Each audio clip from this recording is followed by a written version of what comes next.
So during COVID, there were basically no races. People resorted to all kinds of alternative and creative activities to keep themselves positive and motivated, as I'm sure you've been aware and probably been involved with. One of the things we did at our running club is we organized a series of virtual 10K races, but sort of in a handicap format.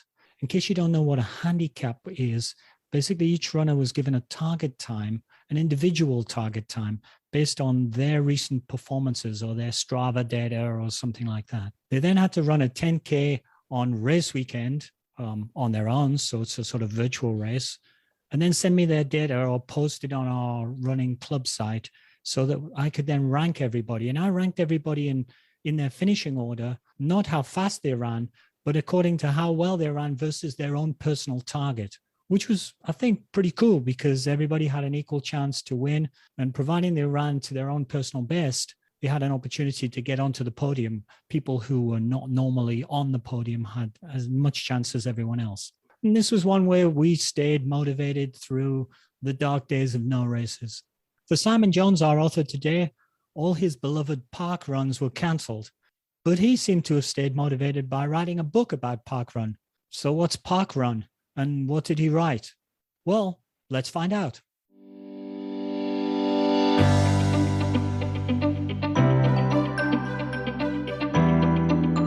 Hi, and welcome to Running Book Reviews podcast, where we review running books to help you decide if you'd like to read the book for yourself. We also hope listening to us chat about running can help you stay motivated about your own running and maybe inspire you to try something new. Oh, by the way, we're now listed on Buy Me a Coffee website if you'd like to buy us a coffee to show your appreciation or to help us out. Thanks to Guillaume and Lucy for the recent caffeine doses. My name's Alan, and with my co-host Liz, we're going to talk today with author Simon Jones about his book, Could Have Happened at Parkrun. Could Have Happened at Parkrun is a book of short stories written during COVID lockdown when parkruns, like many other activities, were cancelled. Parkrun at Wycombe Rye Park in the UK is the uniting theme of all 12 stories. Each story is around a realistic scenario, but is not a true story. All the stories have fun names. So some of the names are Darren and his short leash, Mr. Shouty Man saves the day, and there are many more. Before each story, there's a little description of the origin of the story that sets the stage before you get into the story itself. A little bit about Simon Jones. Simon Jones is a first-time author who retired from 3M and the corporate world in June 2019. He now works part-time for a local charity and has been doing Parkrun since 2013. During his Parkrun runs, he has accumulated over 240 parkruns and over 40 volunteer days. So one of the things that he's going to get to tell us today is all about the stats that you get to collect during parkruns, which piqued my interest. I love stats. So welcome to the Running Book Reviews podcast. Thank you.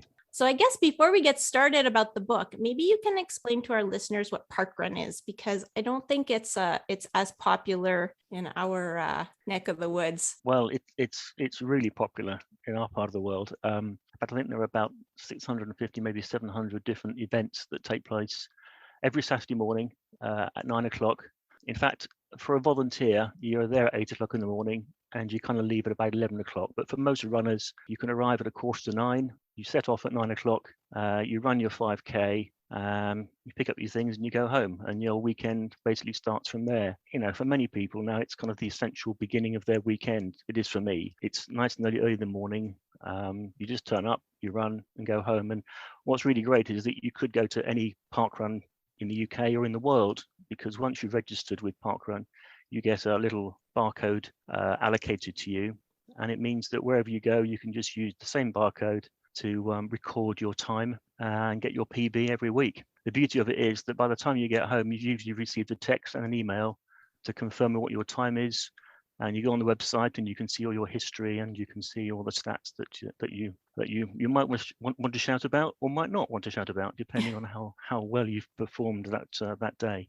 Now, it's a wonderful event. It really is. It's been going now for, I think, about 17 years. It was started by somebody who really just couldn't partake in competitive running anymore and just wanted to run with his friends, and started running with 13 of his friends in a place called Bushy Park, the mecca of Parkrun, which is just outside London. And over the years, it's expanded, and with the advent of social media, I guess, and the technology behind it, it's really expanded exponentially all around the world. Many people just love partaking in a run. It's not a race; it's a run, and the sort of people you get at a parkrun are all ages, all sizes, 4 legs and 2, wheels and feet. It doesn't matter really what you want to use to get around the course. It's very acceptable to all sorts of people, and many people enjoy taking part. So it's a really good event. Is that 9 o'clock start time? Is that like a standard? So let's say that you're in an area of the world where there's parkrun, then they'll all start at 9 a.m. Yes, 9 o'clock in the morning is the start time. I think 99%. I think there's a couple of places around where maybe it's still dark at that time of the morning, or a little bit too hot at that time of the morning. Some countries where it's too hot, and then they start a little bit earlier. But on the whole, it's usually 9 o'clock in the morning that you run. So where we go, Wycombe Rye, I usually arrive at 8:30, have a little chat with my friends. There's a pre-runners briefing. They just announce some basic rules and regulations and advise new people what to do. And then 9 o'clock, they go 3, 2, 1, off we go, and we run. And it's so easy. It's quite interesting. I was down there this weekend as one of the run directors, and at 8 o'clock in the morning, no one's there. The park is completely empty. 9 o'clock, everyone's there setting off. 10 o'clock, everyone's gone. It's kind of a 2-hour window where everything happens. And if you arrived at 7:45, nothing's happening. If you're there at 10:10, nothing's happening. You wouldn't know it's taken place. And it just happens. It's quite incredible. It doesn't really just happen. Well, absolutely. For the people who are organising it, it happened. It's been prepared, weeks in advance. Or during the week, there's a set procedure of things that the volunteers have to do and to prepare for the day. But as I say, 8 o'clock in the morning, people arrive, quickly set up the course, set up the gazebo, sort the PA system out, and within half an hour, it's all ready to go. And it's a very well-oiled machine as far as the volunteers are concerned, and it's only really down to volunteers that it works, because it doesn't really happen without volunteers every week, and we have about 25 at our particular parkrun that turn up every week. It rotates. Wow. People run some weeks, and people can volunteer other weeks. It's really very open in that way.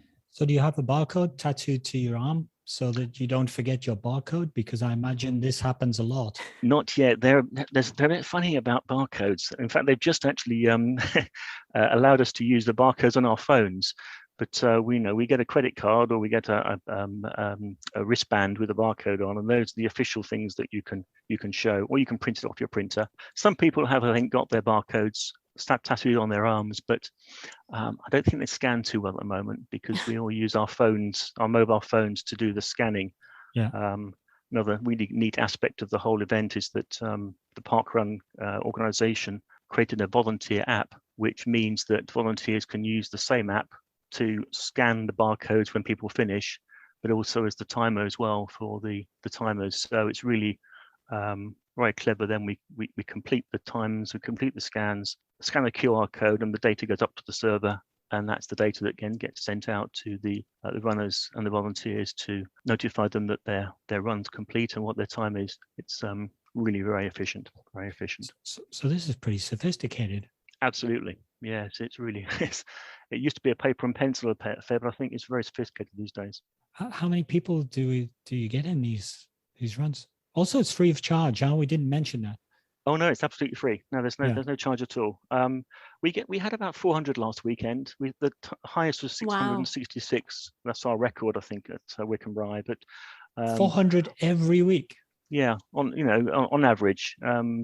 We've had a couple of new runs open up near High Wycombe recently, and that's kind of taken away some of the people who lived in that area. We were hitting 400, 500 every week consistently, Wow. but now we're around about 4, which is a good number. Anything more than that, it gets a bit busy on the path at the beginning. But we do have the benefit of having a very wide open field to start off in, middle of the park, which means there's no big queue to start off with. It's not a London Marathon where you don't start until an hour after everyone else has started. It's you start at the same time. It does explain why you have 25 volunteers, though, if you have like 400 runners. Yes, that's right. And in fact, as I say, there's really clearly defined roles. People who are scanning people's barcodes when they finish, people who are marshalling, people who are putting out the cones in the morning in the setup, creating the funnel at the end, where people can be marshaled to be scanned, volunteer coordinators, all those sorts of different roles, which are really important on the day, because without one of them, you're a bit screwed. So everyone has to have a role, and each role is very important when it comes down to the day. And how did you find out about Parkrun at the beginning? It was through a friend. I think just mentioned it to me. He said that there's something, Parkrun in Wycombe, and the usual thing is, what's Parkrun? And then they start to explain it and talk to you about it, and you go, oh, I'll give that a try. And just registered online, got the barcode, turned up, and it was very friendly. It is really friendly, and it's very very welcoming community of people who are just there to have some fun and to do a run. What you find is that you don't really know much about people other than they're a park runner when you get down there. You usually talk about whether you're going to beat your PB that week, or give you excuses up early as why you're not going to get your PB that week, or talk about the training plan you did the night before, which usually consists of maybe drinking one less beer than the previous week. But yeah, so it's really, really very friendly and very inclusive, and everyone just gets together and has some fun and enjoys the run. It's very open. So I heard that apparently Parkrun is not just a runner's thing. Like even non-runners know what Parkrun is. Is that true? And were you a runner when you decided to try Parkrun for the first time? I would call myself a jogger rather than a runner, and I started to try and get a little bit fitter. And many people do Parkrun because they're going to try and get a bit fitter. There's an initiative called Couch to 5K, which is the initiative to get people running and getting off the couch, and gradually, I think it's about a 12-week event, but then it culminates in the running of the Parkrun as the official, you've achieved the Couch to 5K.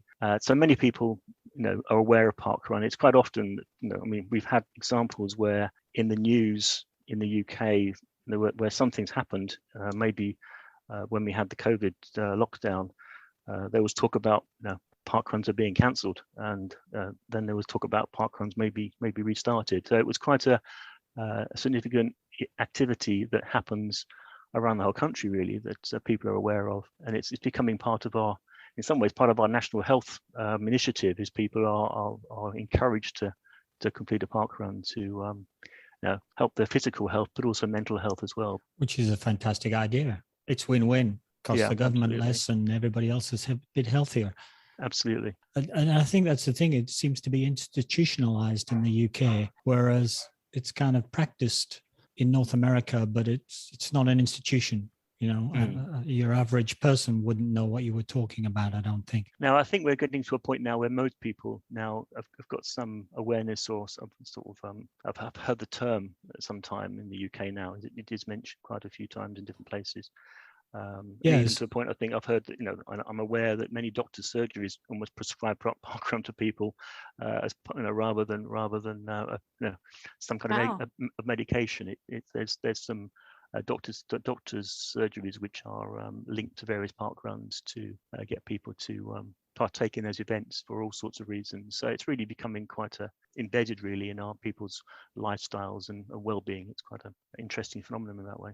Yeah, I've noticed as somebody who many, many years ago used to live in the UK, I go back to visit and see friends there, and they know that I'm a runner. So they'll casually drop in, I went to Parkrun the other day, and it's sort of a casual part of, well, you know what Parkrun is, you're a runner. Yeah. And I'm going, well, what's Parkrun? And what's all this about? What have you been up to while I've been away? Experience one. So I'll have to look at it for next time I go. Yeah, come and see us. It's supposed to be going in April, so I'll have to pick one up somewhere. Well, there's plenty of them, so you've got plenty of choice. So but if you're stuck for choice, come and see us at High Wycombe. We'll be pleased to see you. Yeah, High Wycombe, or as it appears in your story, was it High Wycombe? Yes, because that's how it's spelled. That was the spelling that I tried to introduce a little story of my New Zealand friends that have a similar problem, well, not a similar issue with a spelling or pronunciation of one of their words, which totally threw me when I first heard it. So We might discuss that one later on. Yeah, I saw it spelt in the book. I mean, I certainly didn't pronounce it in my head correctly. So I guess we all have challenges. Absolutely. Don't we, Liz? Yes, we do. This would be a good place for me to insert the little outtake that we did at the start of the at the start of the discussion, where we were trying to work out whether you knew how to say I guess the word. that's the advantage of being the editor, is that you get to choose at the end of the day. So I'll just have to listen later and find out what happened. So here's a flashback to the start of our podcast of Liz trying to pronounce the word Wycombe. Can you tell us how we're supposed to pronounce Wycombe Rye Park?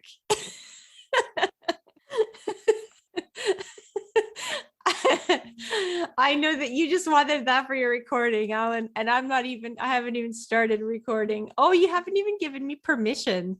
So rude.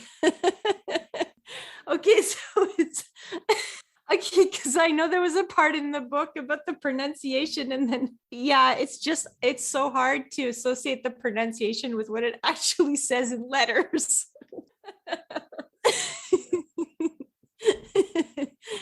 Oh, Wycombe. I'll have to give you a few words to look at and try and pronounce. There's plenty to choose from. So how did you decide to write the book? Well, good question.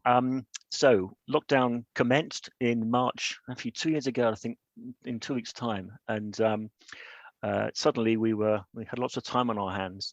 And one of the things that we were doing after everyone, there's a run report. So we'll post a run report on the Wycombe Rye website, just to talk about what happened, who turned up, what PBs were achieved, whether we had any visitors from far or wide, and just a general synopsis of that day's events. And because there were no runs, we, as a group of run directors, decided to create some non-run reports. So it gave us a bit of freedom to write what we liked. And people were very creative in writing their own little thoughts and stories about what they missed and what they look forward to when the lockdowns were completed. And I just started writing about something which was what I was missing, and I just wrote about standing in the queue waiting for my car park ticket, which seemed a little bit strange at the time, but I just expanded on the fact that things happened in the queue in the car when you're waiting for the car park ticket, and the story just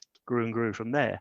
So I posted that one online. People seemed to enjoy it, so could be had a few more hours to kill. I read a few more of them. One of my running friends did an example of one which was based on the Monty Python. If you're familiar with Monty Python, there's a famous quotation in Life of Brian, which is, "What have the Romans ever done for us?" which is a very popular little sketch from that film. And I thought, well, maybe I could do one based on the Four Yorkshiremen sketches, which is one of my favourite Monty Python I remember stories. The "What have the Romans done for us?" Well, That's they the haven't Romans done done for us. anything for us. Well, there is roads. Yeah, but apart from roads, how? Apart from the roads, yeah. Well, The aqueduct.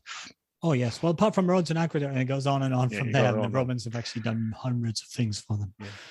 So he read a story about the Romans and what has Parkrun ever done for us, sort of thing. And I thought, well, maybe there's another one in there somewhere. So I wrote one about the Four Yorkshiremen sketch, which is basically a story about four Yorkshiremen who are partaking in one downmanship rather than one upmanship, if you like. And that's how this story of the four run directors discussion came about, which one I quite enjoyed writing. And then basically they just came on from there, and I started writing other ones about different situations that I thought about, of different characters mainly, and people's behaviour, and different times people could behave in different ways at Parkrun. We have a particular character at Parkrun who has a very loud voice, and we call him Mr. Shouty Man. So I created a story about a Mr. Shouty Man who was being replaced by the PA system, and the story about that. And then other examples of other characters that are. So does Mr. Shouty Man actually know who he is? Oh, he does, and recognizes himself in the story. He does. He recognizes himself in the story very much so, I think, but maybe not so much in the story, but he definitely knows where the story came from as far as Mr. Shouty Man's concerned. Yeah, I thought that one was like, I kind of like these stories because some of the titles made it seem like, oh, this is gonna be Mr.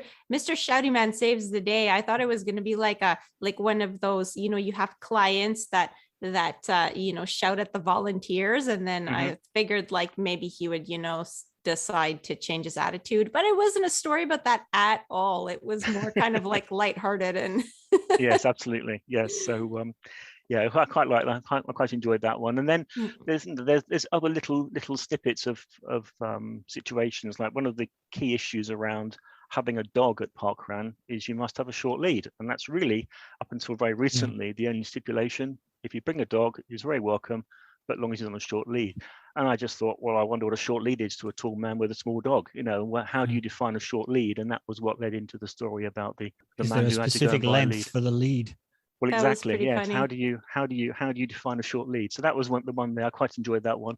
And then just other examples. And I think one of the ones I quite liked was the one about the man who was the big thing in the city. Yeah, that one was pretty funny. It's a very unique aspect of Parkrun is that when you do turn up, and the way you arrive at High Wycombe is you park your car in the car park, and you walk through a gap in, actually it's the toilets and the swimming pool, but you walk through a gap and you're in an area where the runners generally congregate. Really, once you're in that area, everybody is kind of just a runner, and it's quite a leveling. No one really is interested in anything other than who you are as far as your parkrun day or week, and that's a discussion that people tend to have. We know people there are some doctors there are some nurses there are some people who work in different fields, but really, the conversations aren't around what you do outside Parkrun so much. It's really about how you feel this morning and what are your expectations for the day, and aren't we lucky being here, all that sort of stuff. And I just thought, another example was, what would you like if somebody who had a real status issue, and how does he manage that walking into a situation like that? So where he has no status. He has no status at all, and he has to kind of tell people how important he is. And there's a little bit of a story message in there at the end as well. But so they all kind of came about through just thoughts of what it was like being in that situation, and what if people behaved in certain ways, what might happen as a result of that. And the one about the mispronunciation was through a conversation I had with a friend of mine when I was talking about the fact that we had some contact with some friends or some with a parkrun in New Zealand. I happened to mention this place, and I pronounced it Wycombe Rye, as you might, obviously looking at the word how it's spelled, is assume it's spelled. And he said, "Oh, I don't know what you're talking about." It took a long time for him to tell me that actually it was Whangaroi was the pronunciation of this word that began with WHAN. And knowing how Wycombe Rye is very confusing to some people, I thought there could be an interesting story there as well. So it all came about through little observations and situations. I thought, well, we can expand on that. With respect to New Zealand, you guys actually seem to have some contact with the New Zealand Parkrun. Yes, I don't know how it happened, but we have an interaction with them through Facebook. Facebook's really quite a popular mechanism for different parkrun groups to communicate with each other. I think every parkrun has its own web page with its statistics on, and with everyone's profile, the news information, and they're all the same look and feel because they're generated through the parkrun organization. But every parkrun also has its own Facebook page for communication to their own runners on updates and everything else. So for some reason, I don't know what the exact reason was, but we have this contact through Facebook with Whangaroi, or Whangaroi as we would pronounce it here. And that's how I would have pronounced it. That's how that story got into the book. So. And because this is all volunteer, so I mean, someone's got to manage that Facebook page, and someone has to, direct the race. How does that all get organized? How do you know who's going to volunteer the next time? Or well, good question. Yeah, so we have there's a group of called run directors, and the run director is the person on the day who organises the marshals physically on the day. They'll also bring down the computer equipment, all the bits and pieces as far as the equipment for the day. And there's also a shed nearby which we get all the stuff out of in the morning. And there's all the barcodes we have to hand out to people with their times on. They have to be sorted out and put into order.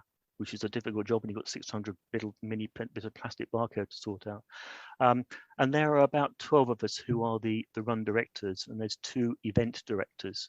So the way that it would work for a park run in a particular location is somebody would think, I want to have a park run, and they would have to get together a group of people, approach Parkrun direct and say, we'd like to have an event here. And there are a series of things you have to complete and to satisfy the organization that you can run a park run. You have to get a landowner's permission, for example, to run that race or run that event each week. And then once you've done that, then you publicize the event and you start getting volunteers. And the volunteers really come forward during that week for the following weeks. So we have a checklist of people who sign up for the different roles. They then get communicated during the week as to what they'll be doing. They arrive in the morning, they're told what to do or advised what to do, and they go and do it. They put the cones out, they build the funnel, they marshal at various points in the course, they run the timing, they run the barcode scanning, and then they put everything away afterwards when it's all completed. And there's 25 people required each week to volunteer, and we have probably 2 or 3 weeks notice of people in advance who are completely set out in advance to be volunteers. And part of the work each week is to say, we need volunteers next week, guys, but otherwise we can't run it. So do you put the hard word on people who attend a lot and run all the time but not never at all. volunteer? No, actually, it's a good point. Because that was kind of almost There's story, one of the stories, wasn't it? Let's get this guy here, your overzealous race director. This guy never volunteers. Let's go and get him to volunteer. Well, in fact, there's no real pressure on anybody to volunteer. If they want to run, they can run. Volunteering is purely, a voluntary exercise. It's kind of expected that you would run and volunteer once or twice a year, or maybe a month, or whatever. I think most people who do volunteer probably run 6 times and volunteer once. So it's a sort of 6 to 1, 10 to 1 kind of ratio. It's the sort of thing that is to say the word volunteer is a really, really important one. We're not pressurizing people to do it.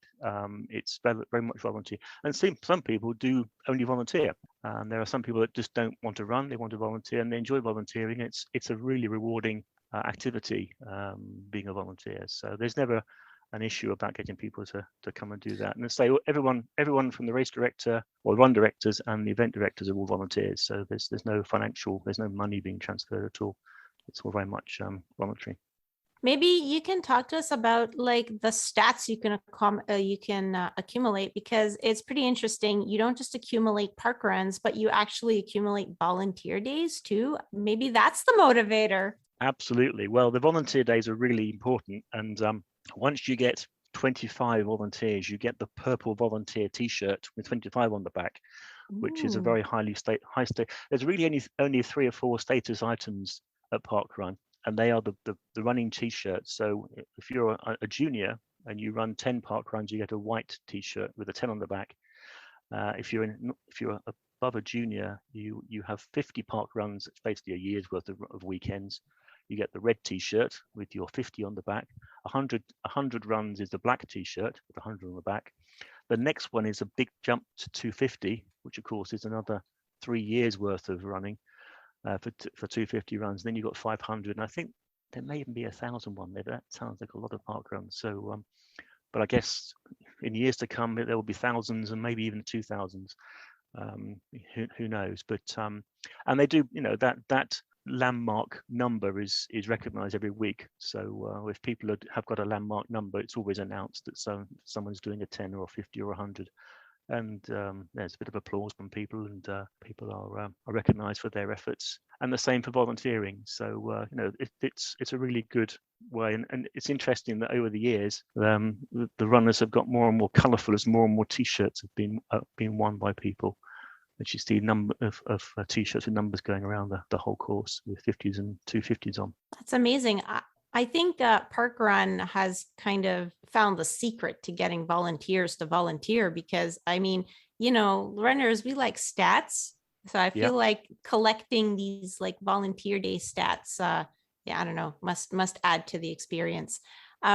But do you actually did a lot of volunteering and then became race director? So like, what's the difference? Like, what kind of a jump is that? Like just going from a regular volunteer to race director? Yeah, actually, run director is the term. We don't use the word race, Oh, but right. yeah, run. So run director is. I mean, giving example. I was a run director last weekend, and what that meant was that we have two run directors at Wycombe because of the size of the event. During the week, we'll double check the volunteer roster, make sure it's completed. We'll email out to all the volunteers to let them know that they're down to be volunteer that weekend. And we'll make sure all the equipment is ready. So we'll make sure the PA system's charged up. We'll make sure the laptops ready to go. We'll make sure the tokens are all sorted. The name badges are done. So when we get down there, it's very quickly people are getting into what they're doing, and we can set up the gear quite quickly. And then we organise the marshals on the day. We're responsible for the health and safety on the event on that event. At the end of the day, we make sure everything's put away. We process the results, and the emails go out, and then we go home. So there's a bit of extra responsibility, a little bit of extra work to do beforehand and afterwards. And actually, I think one of us will probably be doing the run report as well, but my colleague's doing that this week. So I've done a few of those in the past. But yeah, that's a little extra bit of work that the run director does. The volunteer arrives at 8 o'clock and does their volunteering and their marshalling and their scanning, and then goes home at about 10 o'clock, 10:15. So they have a fixed shift, whereas the run director has a more variable, a little bit more work. open, and a bit more homework to do. Yeah. Just listening to you, you mentioned some technology, some codes, some equipment in terms of cones and funnels and things to funnel people in, a PA system, a laptop. You talked about health and safety, and that made me think about insurance and insurance costs. So I'm adding up a whole load of dollar or pounds in your English money, but you've said it's free for everybody. Something's not working in my capitalistic mindset here. There's a whole bunch of things that cost money, and there's no money coming in. Yeah, well, what you'll find is people are quite generous when they feel it's I think in their interest to be generous. So from time to time, there's a requirement for something. I mean, we can put a call out to most runners at Wycombe from time to time and say, look, we need some money for this. In fact, I think the last time I remember, we needed a defibrillator. So every event has a defibrillator. I think we needed £1,000. Put a quick call out. I think within an hour we had £1,000 donated from various people, which paid for the defibrillator. I think most people would put their hand in the pocket if there was a requirement for some funding. But as far as the big funding commitments or the big funding streams, it would come from Parkrun Central, and they have some pretty big sponsors that support Parkrun globally. Vitality, I think, the co-op company, is a big sponsor, so they obviously get a big chunk of money from those guys centrally, which I think pays for a limited number of paid staff centrally. There aren't many people who are paid in the organisation, and some of the IT infrastructure that they obviously have to run the operation. Until very recently, the T-shirts that were won, as far as the milestone T-shirts, were free of charge. So you were given a T-shirt when you did 50 or 100. They've just started charging for a part of that T-shirt. I think mainly because they were getting so many T-shirts being sent out every week, it became a huge cost to the Parkrun organisation. But I think any park runner will probably be pleased to pay anything to get their T-shirt once they've achieved the number. It's not a matter of the free T-shirt. It's a matter of getting the T-shirt in the long run, which is the key thing. So each sort of little suburb or city or borough or place seems to almost have their own parkrun in the UK. Yes. Do the government, on a sort of microscopic government basis, do they chip in anything towards it in terms of the council giving you an allowance? No, the council provide the park. No, they're the landowners of the park. They give us permission to use the park. But no, I think there was a situation, I think a couple of years ago, where one council decided they needed to charge Parkrun because Parkrun is a free event. They decided that they couldn't continue with that event in that place. So that parkrun was stopped at that location. It's very much part of the ethos is that it's free to anybody who wants to do it, and that, I think was what makes it so unique, really. Governments never change anywhere in the world. There you go. But no, the they're government doesn't benefiting pay from it free of charge in terms of the health of their locals. And what they want to do is they want to either charge you money or shut it down. Thank you, government. And they wonder why we don't vote for them. No, I think the main thing really is major sponsorship. It's a big event these days, and I say the big sponsors do probably pay quite a lot towards it. Yeah. Two times while we've been talking, you were careful to correct us as ignorant parkrun ignorant people that it's a run and not a race. Is there a sort of a fear of it becoming status, or is it part of trying to keep it accessible to everybody, not to create any what would you call it? I guess like false advertising. Well, not false advertising, but any sort of status or elitism. Well, I think if removing the word run, or removing the word race to run would be to try and remove the competitive nature of people, then it hasn't worked, because obviously people are very competitive. That's everyone wants to beat their own personal best, and I say the PB is the big one as far as most park runners are concerned, achieving your PB. And in fact, you'll often know your friends' PBs as much as your own, and sort of will them on to do well and stuff. It's really quite an interesting way in which you support each other with their own running. But no, the issue around the word run rather than race is that it's about, I think, it's inclusivity. And I think over the years, one of the interesting effects, the average time has gone down over the years as more people have been encouraged to come along who are not runners. And in fact, quite often people do walk around the course, and people do sign up to do the tail walking, because they do like to be able to see everyone doing the run, but also take part and to complete. So nobody comes last, because the tail walker is the person who's a marshal who sort of comes around at the end, make sure everyone completes the run. But no, it's definitely not a race, and it's definitely a run that people can enjoy, rather than that having that real competitive nature. And I think that the other issue is that one of the key mentions at the beginning of the event is that it's we give way to other users of the park, because the park isn't closed. The park has got pedestrians and users using it all the time, and any park runner is told everyone else has the right of way apart from you. If your time if you've missed your PB by a second because you gave way to somebody, come and see us and we'll look at your time. There's no reason why you should push anybody off a path, or you should say you're more important than anybody else using the park. So, in fact, one of your stories refers to a PB obsessive person, I think. Is that the Steady Eddy?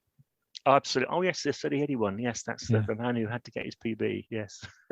Yes. Yeah, and I noticed though that, like, as much as you say that you want it to be for everybody, you kind of, I guess, make those PB chasing runners very happy, because you have pacers in the run, is what I understand. Is that right? We do, yes. In fact, I think they're coming back this week. We've been prevented from having pacers because of various COVID restrictions, but they're coming back soon. So again, it's a big achievement for anybody to get a PB and a key time. So if you can be helped around with your PB. In fact, I've done pacing in the past, and it's really quite one of the most rewarding roles that you can have is to help somebody achieve something that they haven't achieved before. And you might be running at 5 minutes slower than your normal time, but to see somebody who's come around and achieved something that they hadn't achieved before, it's really quite rewarding. And they think you're fantastic, and it's quite a good feeling to help someone around in that way. So it's a good activity. Talking about the joy of pacing, I've had a pacer, an official pacer, pace me on a marathon where I've really gutsed it out, and he's encouraged me at every turn. I guess I was probably a little bit in runner's high by the end of the marathon, because you've been running for 3+ hours. But I remember saying, "I love you, man," and giving him a big hug at the end. Absolutely, yes. For somebody who's, I've had the same. Get someone helping me around in that situation. You do, you're very grateful to that person for helping you around. In terms of volunteers as well, for people who might be listening and saying, "Well, how come people volunteer all the time? Our club actually runs volunteers and runs a water table at the big half marathon race in Montreal. And Liz knows this because she goes to the water table. We've developed quite a reputation with this water table. People cross it several times because the route doubles back. But to begin with, it was, we should volunteer. It's our kind of half marathon in the city. And after a couple of years, it was like everybody's piling in with their kids and bringing their friends, because it was just such a wonderful, uplifting experience watching these guys go through. And of course, we try to make it fun by shouting various things in English and French at people to encourage them in in a humorous fashion. And with the our magic coach, potions. Yes, and our coach gets some fancy dress. Yeah, the banana costume. The banana costume is a classic. Coach Bill dressed like a banana. So volunteering is, really something that, in the running world, I think if people have not been involved with it, they'll find that they will get a lot out of it. Absolutely. No, I think that's the thank yous you get from runners going around is quite addictive, and it does make a massive difference when you make a lot of a specific emphasis about how important volunteers are. It's really important. So let's say somebody wants to find out if there's a park run in their area. How would they do that? If they go to the main global Parkrun webpage, there is a map on there. On that map, there are little icons which tell you where the locations of every parkrun in the world are. And most countries, I think the US has a lot, Canada has a lot, UK is kind of covered in icons as well on their map. But I mean, if you're in the UK, you're never usually more than 10 miles away from a parkrun. You probably got to go 100 miles, I think, in Canada to get to your nearest parkrun. But they're in some of the big cities out there, from what I can see. But yeah, go to Parkrun, just search for Parkrun and you'll find it. You'll find something there. If somebody wanted to set up a park run, somebody said, I was on vacation in the UK and I went and it was wonderful. I'd love to have one near me. How would they go about that? I think again, the same thing. I think it's on the Parkrun UK website or the global website. It's probably in there about setting up your own parkrun and who to contact, what to do. So there'll be a whole set of different things which you need to complete, and then who to approach. And many people do it. So it's Parkrun. In fact, the specific URL is actually parkrun.com. I think is the global one. You'll find everything's on there. Just search for Parkrun. So what are your ambitions for Wycombe Rye, Wycombe Rye Parkrun? Well, I'm still chasing the PB, which I've not seen for a couple of years now. That's always on my objective. But it's just a very enjoyable event. That it starts your weekend, and it means that you're up and ready to go. And you've seen some mates down there, had a chat, got some exercise, and it's a really, really good, rewarding activity, and I'll continue to do it. I think I would miss it completely if I didn't partake in it every weekend. Don't give up on your PB, that's for sure. It's definitely achievable. Don't ever give up on your PB. What I would say is your first step towards attaining a new PB is to listen to all of the podcasts of running book reviews, because preferably while doing a training run, not while sitting at home, because then you'll be too sedate. But while running, listen to them all. Everyone has a little bit of improvement possible potential in there. And then before you know it, you'll be PBing again. Absolutely. Yes, I will get my knee fixed and I'll be doing that as soon as I can. But of course, you know what happens when you set a PB. It's just a little bit harder next time.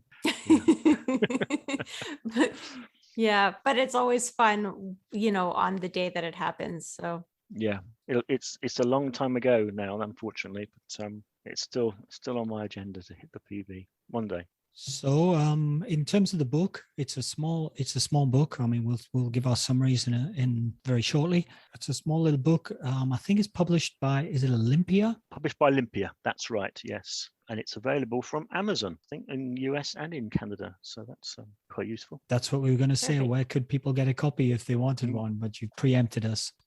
And then what if they wanted us like a signed, an autographed copy? Oh, that could be interesting. Yeah, Liz and I Mhm. have autographed copies. Yeah. Yes. So we got Yeah. them. How do other people get them? Oh, that's a good question. I don't know actually. They might have to contact me direct. Have to come through Facebook or something, or I don't know. Okay. There's probably So Okay. if they were Yeah. desperate. if they're really desperate, or come to Oh. Wycombe Rye and I'll have a pencil there. I can sign it when I get there.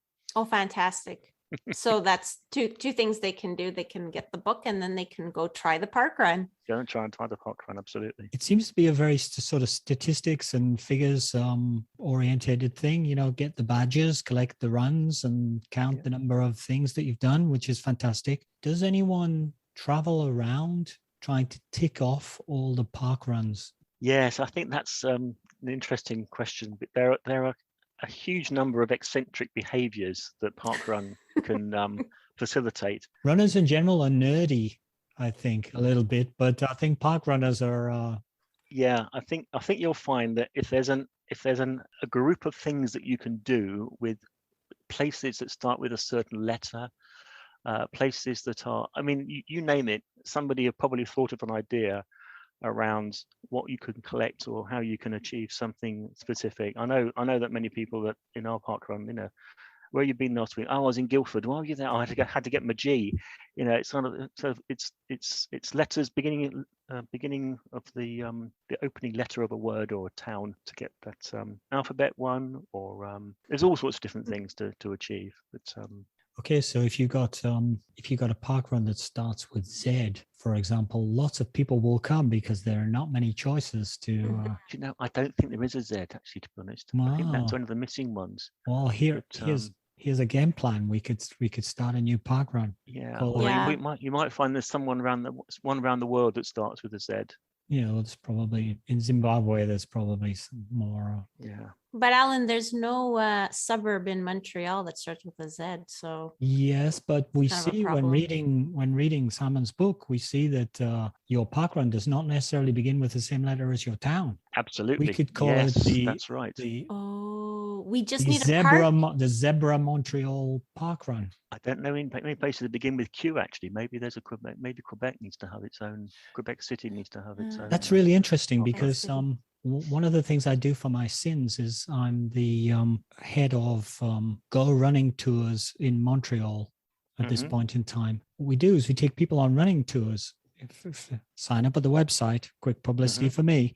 And I took someone on a tour a couple of months ago, and she was from England. And I said, "Oh, why are you here?" And she said, "Oh, I came to run the Quebec Marathon because I'm running a marathon and with every letter in the alphabet, and I'm up to Q.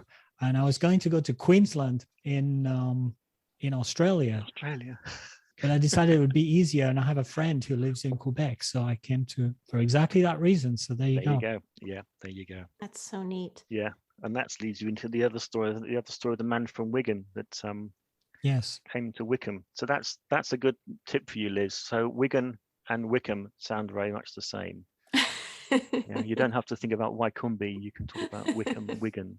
But I mean that's a sort of stereotype thing with towns, names of towns in England. It amuses me quite a bit to watch people in Canada and North America try to pronounce Leicester, for example, which is not spelled anything like that. It looks a bit more like Leicester. Yeah. The other one's Bicester, another good one. Bicester, yeah. Alan, yeah. Or Worcestershire. Absolutely. Yeah. Or the famous Lagoo Baruga. That must be Loughborough. Worcestershire is probably. Yes. That's probably what I've been calling it. Worcestershire sauce, yeah. Okay, so people can contact you directly, or they can order their books from Amazon online. In fact, if they want to do that. So, what are you up to now? This moment, or the next few weeks. What do I do? Well, actually, I'm semi-retired, so I volunteer, another volunteer thing for a local charity which helps people get around who can't get around so easily. So I do that, and I'm doing that tomorrow because I do that on Wednesdays, Mondays, and Fridays. That's what I fill my time with a week, and then I try and do a bit of running in the week as well, and I do parkrun now and again, and try and attempt to improve my chords and scales on my guitar as well. So okay. What about writing? Will you be doing any more story writing? I have got a number of them, new ones created, follow-ons from some of the other ones. Not quite enough yet for another book. I think I'll see how the first one goes, and then maybe generate the second one. There's a few follow-ups on Darren and his lead, and on those stories. But you have to remember that your big success is going to come with your 5th book, so don't get discouraged. Oh, thank by you your for that. first Yeah, one. that's really encouraged me. Your That second one. I noticed you mentioned a role called the Tail Walker. Yes. Well, there's a story. It's got to be a story there. Absolutely. Yes, there's one of those, the Better Tail Walker. Yes. You've got one already in the bag. Yes. Ready to roll. Yes. There you go. Yes, that one there. And then there's those foreign people who don't know what Parkrun is. So yeah, there you definitely have to have lots of stories about that. So Liz and I have just given you a. I'll write that one down. Subject. Absolutely. Yes. So it may be that we'll see a second book. You never know. Yes, you never know. So there's definitely another batch in the pipeline that I could finish off for the next one. That's for sure. So how can people follow you if they want to follow you or read the little stories that you might be posting somewhere? Okay, well, if they wanted to look at some of the ones I've done in the past, then if they wanted to look at the Wycombe Rye website for the Parkrun website there's at least 4 previous stories already on that site, which were published as non-run reports. So just search for Wycombe Rye, WYCOMBE, and look for, or search on my name against Wycombe Rye, and they'll probably pop up. And if they like those, they might like to look at the book, because the ones that are on there, there's 3 on there at the moment that are in the book, and one which is a slight variation that's also in the book. So the rest of the ones in the book are all unique. They're not published anywhere else. Yeah, they kind of tie together, but not really. Like they're completely separate stories. But I kind of liked how through the book you sort of tied together certain story elements. So which is your favorite one then, Liz? I really liked the big thing in the city. I thought it was so funny. The guy was trying to show his status and came in his fancy car and had his wife wear her, I don't remember what brand clothing, because the brand didn't even mean anything to me, but it was one of those big designer brands. Yeah. And everybody around was just kind of yeah, isn't it great? And you run so fast. And they were more interested in how he was, a good runner, and that he had, they were more interested to know if he had run during the week than what he actually does as a living. And I think it's so representative of the running community, because I run with people that I've run with for maybe years in some cases, and I have no idea what they do for a living. Yeah, absolutely. Yes, it's a great leveler. Don't know what's going on. My favorite was the 4 Yorkshiremen parody, the 4 race designer, who was sort of saying, we only had one stopwatch. Oh, you had a stopwatch. We had to use. I'm a big fan of. We had to count them all out and count them all back. Count them all in by hand. Well, we didn't have time to do it by hand, and everybody would self-deprecating. Absolutely. Very much in the line of the Monty Python sketch, and I'm a big Monty Python fan, so yeah. If you haven't read Monty Python, the 4 Yorkshiremen sketch, Liz, you need to listen to that one first. Yeah. And then that one become a little bit more understandable in some ways, because it's based very much on that. It still works though. But it still works, yeah, exactly. It's still a good story, but I guess I need to know the origin. Good. Well, I'm pleased you enjoy them anyway. That's good. So why don't we give our summaries, Liz, and then we can close up. Okay. Okay, just overview on the book. The book's short, light-hearted, and entertaining, and it's designed to be like that. So the flavor's British, but can be enjoyed by anyone. I would imagine, Liz, you didn't get the reference to Blue Peter, which is a famous British children's program. It's a small thing, but I did because I was born there.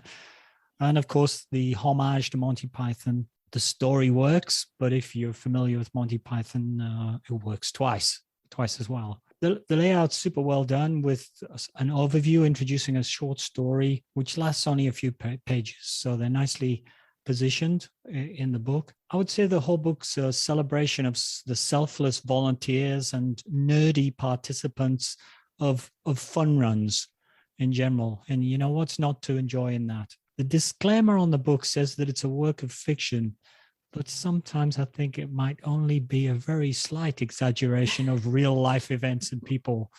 And I can see Simon smiling at me through the computer as we talk. So that was my take on it.